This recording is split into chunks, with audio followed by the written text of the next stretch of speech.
you doing? That's what's up. I'm glad to hear it.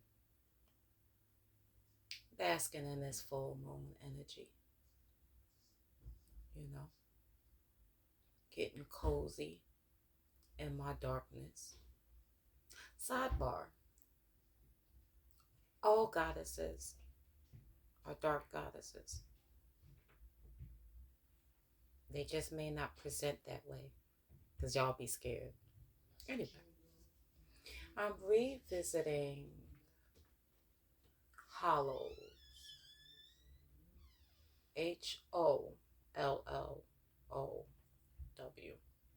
based upon a dream that I had last night, which I'm not going to get into, but I am going to revisit the topic because it's relevant, right?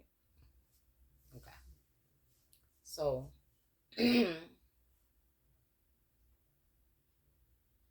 we all are vessels. We something we have in common, at least in this realm. We are all within, inside of a container, right? We are all containing something.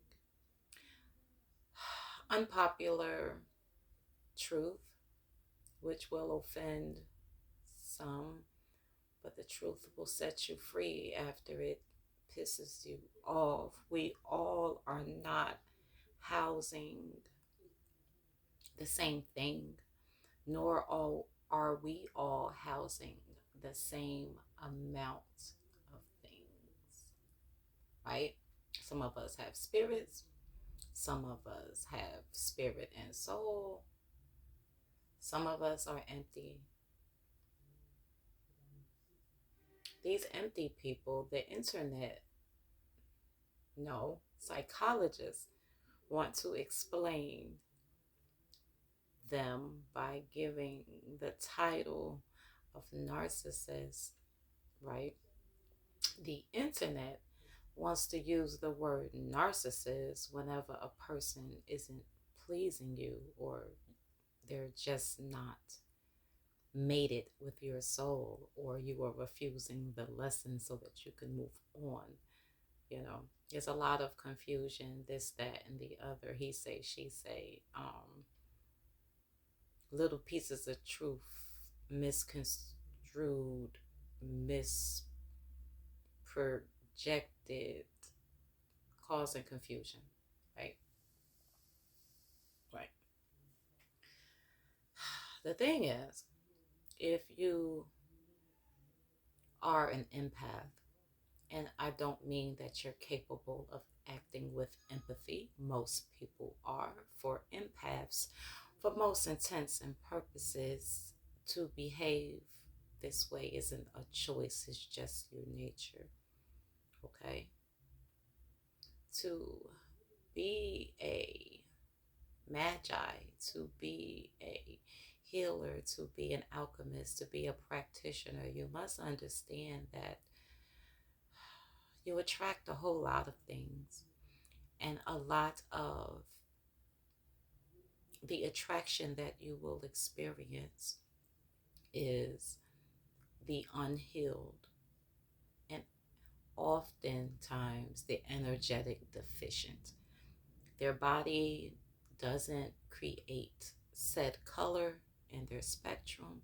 You create all of the colors in this spectrum, and so they are attracted to you, which is why we do the work on self-love, self-healing, self-acceptance, so that we can recognize that the difference between a patient and a colleague, right? I read somewhere on the internet this week that healers need to date protectors, and child, that's a vibe or something. That's a thought. Okay, so let me try to describe what ends up happening when an empath partners in a romantic capacity with someone who is deficient. You find yourself drained and compelled to feed someone who is not able to create for themselves, don't know how to create for themselves. Your job, chances are, is to explain this. It is not your responsibility to do this. Healing is a personal manifestation, regardless of what your ego wants to feel about it. You are not capable of healing someone against their will, okay? But it may be along your path for you to explain it to them so that you can understand it yourself, because if you can't explain it, you really don't know it, right? And that's okay. This is a playground. This is what we came down here to do.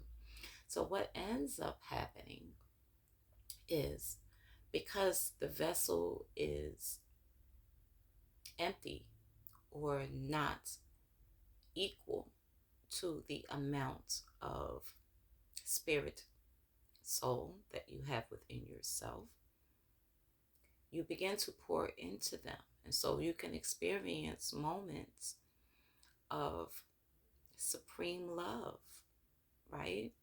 But they are only reflecting your love back to you. They're not giving you this thing. So most people will say they showed their true colors, or they love bombed me, this, that, and the third. Not necessarily. They're just reflecting your own love back to you, which is why it is important to have a good, strong, healthy, loving ritual within yourself so that you can recognize your love when you see it. Because then what happens is, for whatever reason, you're depleted. Chances are you're not pouring into them.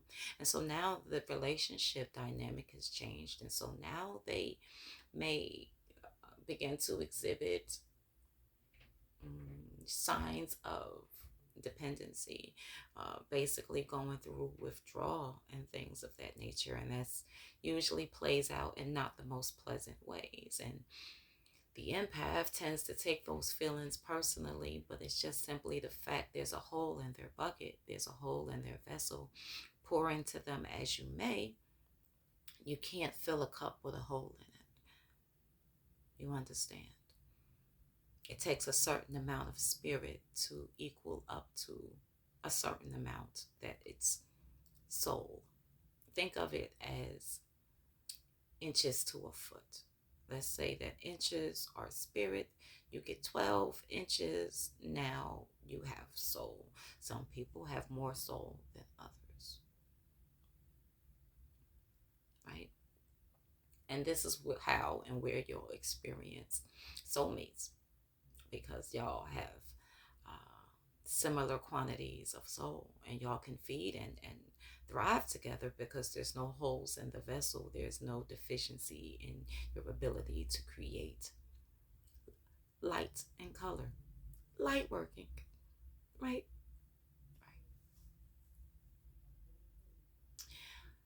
I find myself revisiting Hallows. Yeah, yeah. I think that's all I have to say.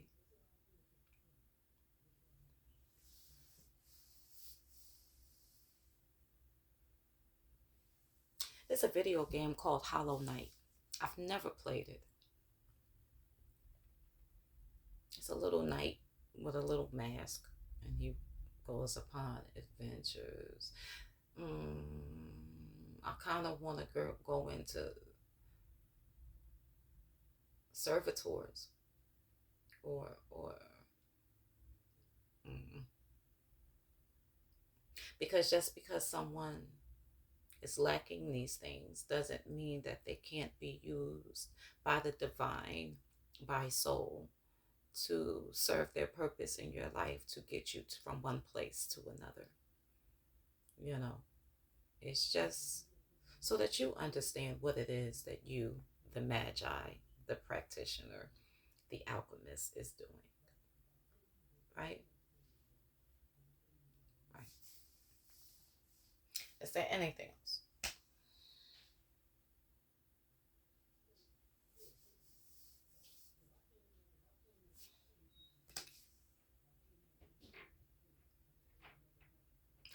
God within me is familiar enough with the God within me to recognize when the God within me is being reflected to me versus it being a projection of the God within them. Namaste.